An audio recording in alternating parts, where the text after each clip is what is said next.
എല്ലാവർക്കും നമസ്കാരം. വിവാഹം നമ്മൾ എല്ലാ വിവാഹവും നമുക്ക് മുന്നോട്ട് പിടിച്ചുകൊണ്ട് പോകാനായിട്ട് പറ്റിയെന്ന് വരത്തില്ല. അപ്പോൾ വിവാഹം പിരിയാനായിട്ട് ആഗ്രഹിക്കുന്ന ആൾക്കാരാണെങ്കിൽ അതിനകത്ത് എങ്ങനെയാണ് നമ്മൾ സേഫ്റ്റിയോടുകൂടി, ഒരു പേഴ്സണൽ സേഫ്റ്റിയോടുകൂടി നമുക്ക് എങ്ങനെയാണ് മുന്നോട്ട് പോകാനായിട്ട്. അപ്പോൾ വ്യക്തിഗത സുരക്ഷതയും ഒരു മാനസിക സ്ഥിരതയും നമുക്ക് നിൽക്കണമെന്നുണ്ടെങ്കിൽ അപ്പോൾ സുരക്ഷയാണ് നമ്മൾ ഏറ്റവും ഒന്നാമതായിട്ട്. മാരേജ് ബ്രോക്കണായി ഇനി ഒരിക്കലും നമുക്ക് മുന്നോട്ട് കൊണ്ടുപോകാൻ പറ്റത്തില്ലെങ്കിൽ അപ്പോൾ നമ്മളെപ്പോഴും നമ്മൾ പറയാം, ഈ യാത്ര തുടങ്ങുന്നതിന് മുമ്പ് സീറ്റ് ബെൽറ്റ് നമ്മൾ ഇടുന്നത് പോലെ ആദ്യം നമ്മുടെ സുരക്ഷിതത്വമാണ് നമ്മൾ ഉറപ്പുവരുത്തേണ്ടത്. അപ്പോൾ ഇനിയൊരിക്കലും മാരേജ് ശരിയാകില്ല, റിപ്പയർ ചെയ്യാൻ ഒരു കാരണവശാലും പറ്റൂല എന്ന് നമുക്ക് വന്നു കഴിഞ്ഞാൽ നമുക്ക് അതിനകത്ത് ആവശ്യമായിട്ടുള്ള നിയമബോധം നമുക്ക് ഇപ്പോൾ തന്നെ എനിക്ക് തോന്നുന്നു ChatGPT-യിലും അതല്ലെങ്കിൽ നിങ്ങൾക്ക് ഗൂഗിളിലും വീഡിയോയിലും ഒക്കെ ആയിട്ട് ഇതിനെക്കുറിച്ചുള്ള അത്യാവശ്യ വിവരങ്ങൾ കിട്ടും. അപ്പോൾ വേർപിരിയലാണ് രണ്ടു പേർക്കും. അപ്പോൾ ഒരു വേർപിരിയൽ ജീവിതത്തിൻ്റെ അവസാനമൊന്നുമല്ല. ചിലപ്പോൾ അതുകൊണ്ട് മറ്റൊരു വിവാഹം ചിലപ്പോൾ നിങ്ങൾക്ക് ചേരുന്നത് കിട്ടാം. അപ്പോൾ വേർപിരിയുവാണെന്നുണ്ടെങ്കിൽ അതൊരു ഒരു കൊടുങ്കാറ്റോടുകൂടി, ഒരു നിയമയുദ്ധത്തോടു കൂടി അവസാനിപ്പിക്കുന്നതിന് പകരം നമുക്കത് അമിക്കബിളി സെറ്റിൽ ചെയ്തതാണ്. അപ്പോൾ അങ്ങനെ ആണെന്നുണ്ടെങ്കിൽ നമുക്ക് എങ്ങനെയാണ് ഒരു റിയാലിറ്റി, അപ്പോൾ അതിനുള്ള രേഖകൾ, ഡിസ്പ്യൂട്ട് ഉണ്ടെങ്കിൽ നമുക്ക് അതിന് തക്കതായ രേഖകളൊക്കെ വേണം. അവരവരുടെ കാര്യങ്ങൾ അവരവർ പ്രോസസ്സ് ചെയ്യണം. അതുപോലെ തന്നെ ഒരു വികാരങ്ങൾ ഇങ്ങനെ തിരമാലകളെ പോലെ ഇങ്ങനെ പോയി അങ്ങനെ പോയാൽ ശരിയാവില്ല. നമ്മളതിന് പകരം സത്യങ്ങളായിരിക്കണം നമ്മുടെ നങ്കൂരമായിട്ട്, തെളിവുകളാണ് നമുക്ക്. അപ്പോൾ ഒരു സപ്പോർട്ട് സർക്കിള്, ഒരു പിന്തുണ കിട്ടുന്ന ഒരു സ്ഥലം എവിടെയാണോ നമ്മൾ അവിടേക്ക് പയ്യെ ഷിഫ്റ്റ് ചെയ്യണം. അപ്പോൾ കൊടുങ്കാറ്റുള്ള കടലിൽ വന്നു കഴിഞ്ഞാൽ എന്താണ് അപ്പം സുരക്ഷിതത്വമുള്ള സ്ഥലത്തേക്ക് മാറുമല്ലോ. അപ്പോൾ ഒരു റിവെഞ്ച്ഫുള്ളായിട്ടുള്ള ചിന്ത നമുക്കതല്ല വേണ്ടത്. മറ്റേയാളെ തോൽപ്പിക്കുകയല്ല, നമുക്ക് ജീവിക്കുവാണ്. പ്രതികാര ചിന്ത ഒഴിവാക്കിയിട്ട് നമ്മൾ അവിടെ ഫൊർഗീവ് ചെയ്തിട്ട് ഇനി ഒരിക്കലും ശരിയാവില്ല. ഒരു എക്സ്ട്രീം നാർസിസിസ്റ്റിക് പേഴ്സണാലിറ്റി ഡിസോർഡർ ഉള്ള ഇണയാണ്, ഒരിക്കലും മുന്നോട്ട് പോകാൻ പറ്റത്തില്ല എന്നുണ്ടെങ്കിൽ നിങ്ങൾ പിരിയുകയാണ്. അപ്പോൾ ചികിത്സിച്ചാലൊന്നും അവരതിനൊന്നും വില്ലിങ് അല്ല, ഒരിക്കലും നടക്കത്തില്ല എന്നുണ്ടെങ്കിൽ. അപ്പോൾ ഈ പ്രതികാരം ശരിക്കും പറഞ്ഞാൽ തീക്കട്ട എടുത്ത് നമ്മളൊരാളെ എറിയാൻ ശ്രമിക്കുന്നത് പോലെയാണ്. നമുക്കാണ് കൂടുതലും പൊള്ളുന്നത്. അപ്പോൾ ഒരു ഇമോഷണൽ ഡിസിപ്ലിൻ, വികാരത്തെ നമ്മൾക്ക് നിയന്ത്രിക്കാനായിട്ട് നമുക്ക് പറ്റണം. ഈ ശക്തമായ വാക്കുകൾ ചിലപ്പം ഉപയോഗിച്ച് കഴിഞ്ഞാൽ അത് നമുക്ക് ഒരുപാട് സംഘർഷത്തിന് എത്തിക്കും. നമ്മൾ പറയാനുള്ളത് നമ്മൾ ഫേമായിട്ട് തന്നെ പറയുക. അപ്പോൾ ഇവിടെയൊക്കെ നിങ്ങൾക്ക് ഒരു തെറാപ്പി, കൗൺസിലിങ്, ഇത് നിങ്ങൾക്ക് തീർച്ചയായിട്ടും ഉപകരിക്കും. ആദ്യത്തെ ഒരാൾ അല്ലെങ്കിൽ രണ്ടാമത്തെ ഒരാൾ, കാരണം കൗൺസിലിങ്ങിനൊക്കെ നിങ്ങൾക്ക് അഫോർഡ് ചെയ്യാവുന്ന കാര്യങ്ങളേ ഉള്ളൂ. അപ്പം രണ്ടാമത്തെ, മൂന്നാമത്തെ, നാലാമത്തെ, അഞ്ചാമത്തെ ആളായിരിക്കും കൃത്യമായൊരു സൊല്യൂഷൻ തരുന്നത്.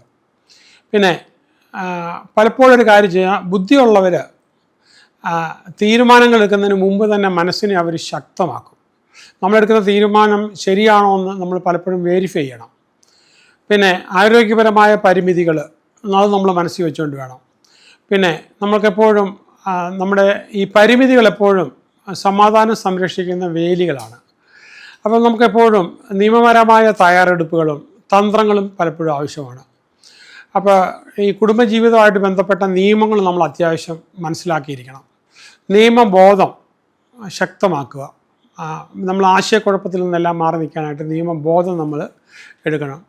അപ്പോൾ നമുക്ക് സാമ്പത്തിക രേഖകൾ, നിങ്ങളുമായിട്ടുള്ള എല്ലാ റിലേഷൻഷിപ്പിൻ്റെ രേഖകൾ പരസ്പരം എടുത്ത് രണ്ടു കൂട്ടരും സേഫ് ആക്കണം. അതുപോലെ തന്നെ ഇന്നത്തെ വ്യക്തതയാണ് നാളത്തെ തർക്കങ്ങൾ നമുക്ക് ഒഴിവാക്കാനായിട്ട്. അപ്പോൾ അവിടെ ലിസ്റ്റ് ഓഫ് ആസറ്റ്സ്, ഡെറ്റ്സ്, ആസ്തികളും ബാധ്യതകളും അങ്ങനെയുള്ള രേഖകളെല്ലാം നമ്മൾ പരസ്പരം വേണം. ഓരോ നുണകളും ബാധ്യതകളും അങ്ങനെ നമ്മൾ വരരുത്. നമ്മൾ അതിന് പകരം നമുക്ക് കൃത്യമായ തെളിവുകൾ വേണം. സാമ്പത്തികമായിട്ടുള്ള ചതിവ് പരസ്പരം ചെയ്ത് നമുക്ക് ഒഴിവാക്കാനായിട്ട് പറ്റണം. നമുക്ക് ചിലപ്പോൾ മറച്ചു വച്ചിരിക്കുന്ന പണം, മറഞ്ഞ തർക്കങ്ങൾ ചിലപ്പോൾ അതുവഴി ഉണ്ടാവാം. അങ്ങനെയുള്ള കാര്യങ്ങൾ നമുക്ക് ഉണ്ടാകാം. ഈ പരസ്പര സമ്മതത്തോടു കൂടി രാജ്യങ്ങൾ തമ്മിൽ ഡിപ്ലോമാറ്റിക് ആയിട്ടുള്ള റിലേഷൻ വഴി കാര്യങ്ങൾ പരിഹരിക്കുന്നത് പോലെ, കാരണം നമ്മളിതിനകത്ത് ഒരു വിക്റ്റിമാകാതെ. അപ്പോൾ ഈ കോടതിയിൽ നമ്മൾ പോയി പോരാട്ടങ്ങൾ നടത്തേണ്ട കാര്യമില്ല. നമുക്ക് സുതാര്യമായിട്ട് തന്നെ അത് നമുക്ക് ചെയ്യാനായിട്ട് പറ്റും. ഡിവോഴ്സ് പറ്റുള്ളെന്നുണ്ടെങ്കിൽ അപ്പോൾ ഒരു സഹകരണത്തോടുള്ള, പരസ്പര സഹകരണത്തോടുള്ള ഒരു വിവാഹമോചനം.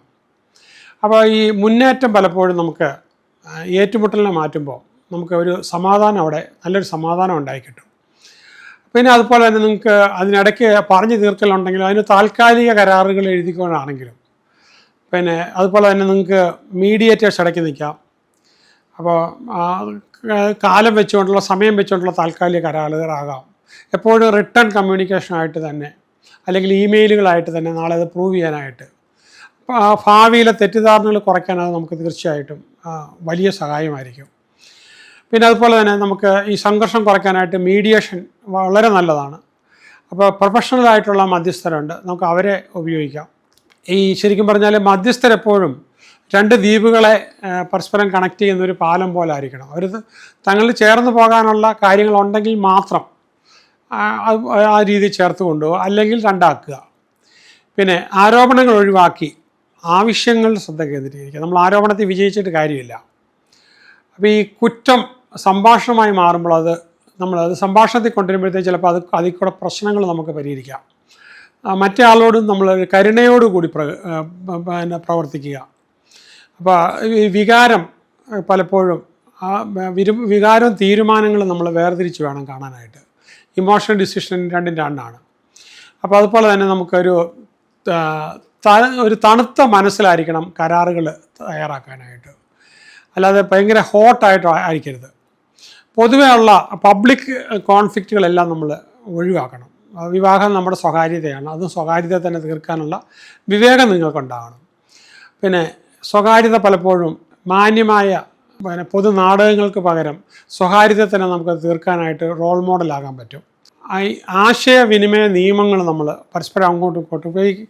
അത് കഴിഞ്ഞാൽ പിന്നെ തർക്കം ആയിക്കഴിഞ്ഞാൽ എൻ്റെ ഭാര്യ എൻ്റെ ഭർത്താവ് എന്നുള്ളത് എൻ്റെ എന്നുള്ളത് വിട്ട് കളഞ്ഞിട്ട് ഉടനെ തന്നെ നമ്മൾ രണ്ട് വ്യക്തികളായിട്ട് അവർക്ക് കൊടുക്കേണ്ട അംഗീകാരം കൊടുത്തുകൊണ്ട് തന്നെ പിന്നെ നിയമങ്ങൾ അനുസരിച്ചുള്ള സംഭാഷണമായിരിക്കണം പിന്നെ നമ്മൾ ചെയ്യേണ്ടത്. അതുപോലെ തന്നെ നമ്മളതിനകത്ത് ഈ ഫോൾസ് കേസൊക്കെ കൊടുത്തു കഴിഞ്ഞാൽ ഒരു കാർമിക് ബർഡൻ നമുക്ക് വരും. അത് കുട്ടികളിലൊക്കെ എത്തി ഒരുപാട് കാലത്തേക്ക് നമ്മളത് ഹോണ്ട് ചെയ്യാനായിട്ടുള്ള. അപ്പോൾ കാർമിക് ബർഡൻ നമ്മൾ തെറ്റായ ക്ലെയിമുകളും കള്ളക്കേസുകളും കൊടുക്കരുത്. ഇനി വക്കീൽ പറഞ്ഞാൽ പോലും കള്ളക്കേസിന് മുതിരാതിരിക്കുകയാണ് നല്ലത്. കേസിന് ബലമാണെന്ന് പറഞ്ഞാലും വേണ്ട, അതല്ലാതെ പറഞ്ഞു തീർക്കുകയാണ്. പിന്നെ ഈ ക്രമബദ്ധമായ ചർച്ചകളായിരിക്കണം നമുക്ക്. പിന്നെ അപ്പോൾ ഈ ക്രമമായിട്ടുള്ള ചർച്ച ചെയ്ത് കഴിയുമ്പോഴത്തേക്കും നല്ല ഫലം ഉളവാക്കും. അപ്പോൾ പരസ്പരം ചൂടായി നിൽക്കുമ്പോഴത്തേക്കും നിങ്ങളൊരു ഇടവേള എടുത്തതിന് ശേഷം മാത്രം ചർച്ച. അപ്പോഴെല്ലാം പിന്നെ forgive me, I am sorry എന്നുള്ള വാക്കുകൾ നമ്മൾ ഉപയോഗിക്കുക. പിന്നെ നമ്മൾ നിശബ്ദത പലപ്പോഴും നമുക്കിത് വിജയത്തിലേക്ക് കൊണ്ടെത്തിക്കാൻ പറ്റും. കുട്ടികളുടെ ക്ഷേമത്തിനാണ് നമ്മളെപ്പോഴും മുൻഗണന കൊടുക്കേണ്ടത്. കുട്ടികൾക്ക് ഒന്നാം സ്ഥാനം നമ്മൾ കൊടുക്കണം. അതേപോലെ തന്നെ നമ്മൾ പിന്നെ വിവാഹ തർക്കത്തിൽ കുട്ടികളെ ഒരു യുദ്ധസാമഗ്രികൾ പോലെ ബോംബ് പോലെ ഉപയോഗിക്കാൻ പാടില്ല. മാതാപിതാക്കളെ നമ്മൾ കുറ്റപ്പെടുത്താൻ പാടില്ല. ഇൻലോസിനെ ബ്ലെയിം നമ്മൾ ഒഴിവാക്കണം. അപ്പോൾ നമ്മൾ തമ്മിലുള്ള നിങ്ങൾ തമ്മിലുള്ള തർക്കങ്ങൾ കുട്ടികളുടെ മാനസിക വേരുകളെ നശിപ്പിക്കാൻ ഇടവരരുത്. അപ്പോൾ അതുകൊണ്ട് തന്നെ അവർക്കതൊരു ട്രോമ ആയി തീരരുത്. പിന്നെ ഒരു മാതാപിതൃ പദ്ധതി നിങ്ങൾ വെച്ചാൽ പേരൻറ്റിങ് എങ്ങനെയാണ്, അപ്പോൾ ആ ഒരു ക്രമം കുട്ടികൾക്ക് സുരക്ഷിതം നൽകണം. പിന്നെ പതിവുകൾ നിങ്ങൾ നിലനിർത്തണം. അപ്പോൾ പതിവ് എപ്പോഴും ഒരു സ്ഥിരതയുടെ കുട്ടികൾക്ക് വേണ്ടിയുള്ള പതിവുകൾ പേരൻസിൻ്റെ അങ്ങോട്ടും ഇങ്ങോട്ടുമുള്ള ബന്ധം സംരക്ഷിച്ച് വേണം. നമ്മൾ ഡിപ്രൈവ് ചെയ്യാൻ പാടില്ല. പിന്നെ ഈ വിജയിയായ ഒരാളെ കഴിഞ്ഞും ഈ സ്നേഹമുള്ള രണ്ട് മാതാപിതാക്കളുണ്ട്. പിരിഞ്ഞാൽ പോലും കുട്ടികൾക്ക് നമ്മൾ മാതൃകയായിരിക്കണം. കുട്ടികൾക്കും ആവശ്യമെങ്കിൽ കൗൺസിലിങ്ങിന് വിധേയമാക്കണം. അപ്പോൾ ഈ കുട്ടികളുടെ നിശബ്ദ വേദന അത് നമ്മൾ കേൾക്കണം. ഒരു സംയുക്ത ആശയവിനിമയം നമുക്ക് വളരെ വളരെ ഇമ്പോർട്ടൻ്റ് ആണ്. അപ്പോൾ കുട്ടികൾക്ക് നിങ്ങൾ രണ്ടുപേരും സഹകരിച്ചുള്ള സംരക്ഷണവും സ്കൂളും അവരുടെ പഠിത്തവും പിന്നെ അതുപോലെ തന്നെ സ്വത്ത് വിഭജനവും സാമ്പത്തിക ക്രമീകരണങ്ങളും. അപ്പോൾ നമുക്ക് ശിക്ഷയല്ല വേണ്ടത്, നീതിയാണ് വേണ്ടത്. നീതിക്ക് വേണ്ടി, ജസ്റ്റിസിന് വേണ്ടി നിലകൊള്ളണം. അപ്പോൾ പ്രതികാരമല്ല വേണ്ടത്, സന്തുലിത അവസ്ഥയാണ് നമുക്ക് വേണ്ടത്. അപ്പോൾ ഒരു ദീർഘകാല സാമ്പത്തിക പദ്ധതി രണ്ടുപേരും കൂടെ ആലോചിച്ച് പറഞ്ഞ് നെഗോഷിയേറ്റ് ചെയ്ത്, അപ്പോൾ ഇന്ന് നമുക്കുണ്ടാകുന്ന തർക്കത്തിന് അതീതമായി നാളുകളിൽ ജീവിക്കാനുള്ള രീതിയിൽ അത് നമ്മൾ വേണം അത് ചെയ്യാനായിട്ട്. അപ്പോൾ ചിലപ്പോൾ നിങ്ങൾ ഫൈനാൻഷ്യൽ എക്സ്പേർട്സിൻ്റെ വിദഗ്ധരുടെ സഹായം ചിലപ്പം പിന്നെ വിദഗ്ധർ ചിലപ്പോൾ സാമ്പത്തിക സങ്കീർണതകളെ കുറച്ചുകൂടെ വ്യക്തമാക്കി നിങ്ങളുടെ മുന്നിൽ പറഞ്ഞു തരും. പിന്നെ കടബാധ്യതകളുണ്ടെങ്കിൽ അത് പരസ്പരമായിട്ട് നിങ്ങൾ ചർച്ച ചെയ്യാനും അതിനും പരിഹാരം. പിന്നെ അതുപോലെ തന്നെ വ്യക്തമായ ഉത്തരവാദിത്വം, ഭാവി തർക്കങ്ങൾ നമ്മൾ അതുണ്ടാകാതിരിക്കാനായിട്ട്. പിന്നെ താമസങ്ങളുമായിട്ട് ബന്ധപ്പെട്ട ക്രമീകരണങ്ങളെ അതിനെ മാനിക്കുക. പിന്നെ വീട് സംബന്ധമായ തീരുമാനങ്ങൾ, അപ്പം അതിനെക്കുറിച്ചുള്ള ഫൈനലൈസ് ചെയ്ത തീരുമാനം. പിന്നെ അതുപോലെ തന്നെ പ്രായോഗികമായിട്ടുള്ള ബാലസംരക്ഷണം, കുട്ടികളെ സംരക്ഷിക്കാനുള്ള. പിന്നെ നമ്മൾ പിന്നെ സഹായം എപ്പോഴും കുട്ടിയെ നിലനിർത്താനുള്ളതായിരിക്കണം. പിതാവിനെ മാതാവിനെ തകർക്കാൻ വേണ്ടിയിട്ടുള്ള ഇതായിരിക്കരുത്. ശരിക്കും പറഞ്ഞാൽ ഒരു മാനസികമായ ഒരു സമാപനവും തുടക്കവും ഒരു ചാപ്റ്ററിൻ്റെ എൻഡായിട്ട് മറ്റൊരു ചാപ്റ്റർ ബിഗിൻ ചെയ്യുന്ന പോലെ ഈ എല്ലാത്തിൻ്റെയും അവസാനത്തെ നമ്മൾ അംഗീകരിക്കണം. ഈ അംഗീകാരം എപ്പോഴും നമ്മൾ ഒരു സമാധാനത്തിൻ്റെ ആദ്യ പടിയായിട്ടാണ്. അവിടെ കോടതികളിലെ പോരാട്ടം കഴിവതും ഒഴിവാക്കണം. ഇന്നത്തെ ഫാമിലി കോർട്ടുകളെല്ലാം ഫുള്ളാണ്. ഇപ്പോൾ ഓരോ താലൂക്കുകളിൽ പോലും ഫാമിലി കോർട്ട് വരേണ്ടതായിട്ട് വന്നു, അവിടെയും ഫുള്ളാണ്. അപ്പം നീണ്ട യുദ്ധം രണ്ട് പക്ഷത്തെയും എപ്പോഴും ക്ഷീണിപ്പിക്കും. വിവാഹമോചനത്തിന് ശേഷം എന്നിട്ടും പരിധികൾ നിശ്ചയിച്ചുകൊണ്ടുള്ള സൗഹൃദങ്ങൾ നിലനിർത്തിക്കൊണ്ടുള്ള പരസ്പരം ഗ്രാറ്റിറ്റ്യൂഡ്, പഴയ ഗ്രാറ്റിറ്റ്യൂഡ് അപ്രിസിയേഷനൊക്കെ കൊടുത്തുകൊണ്ടുള്ള വ്യക്തമായ പരിധികൾ, ആരോഗ്യകരമായ ഒരകലം സൃഷ്ടിച്ചുകൊണ്ടൊക്കെ വേണം. പിന്നെ പ്രത്യാശയോടുകൂടി തന്നെ ജീവിതം നമ്മൾ പുനർനിർമ്മിക്കുക. രണ്ടു സൈഡിൽ നിന്നാണേലും ശരി, അതിനും കയറി തടസ്സം നിൽക്കരുത്.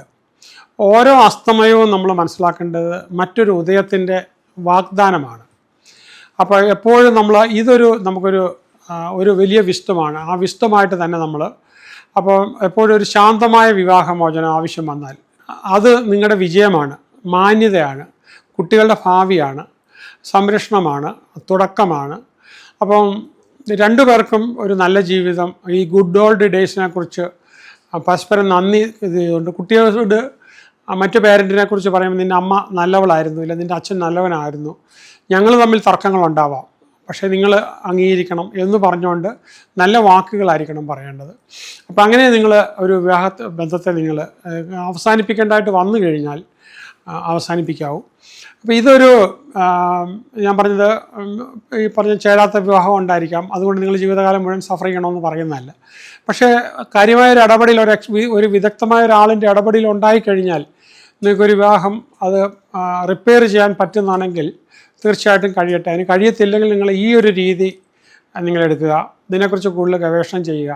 പറ്റുമെങ്കിൽ നിങ്ങൾ മറ്റുള്ള സുഹൃത്തുക്കൾക്കും കൂടി ഇത് പറഞ്ഞു കൊടുക്കാനും ഇത് ഷെയർ ചെയ്യാനും നിങ്ങളും ഇതിൻ്റെ ഒരു ഉപദേശകനാകാനും കൂടി ഞാൻ നിങ്ങളെ പ്രോത്സാഹിപ്പിക്കുകയാണ്. നിങ്ങൾക്ക് എല്ലാ നന്മകളും വരട്ടെ. ഞാനിതിന് നിങ്ങൾക്ക് ഉതകുന്ന മെഡിറ്റേഷൻ M4 പ്രോട്ടോക്കോൾ എന്ന് പറയുന്ന എൻ്റെ പ്രോഗ്രാമിനകത്തുണ്ട്.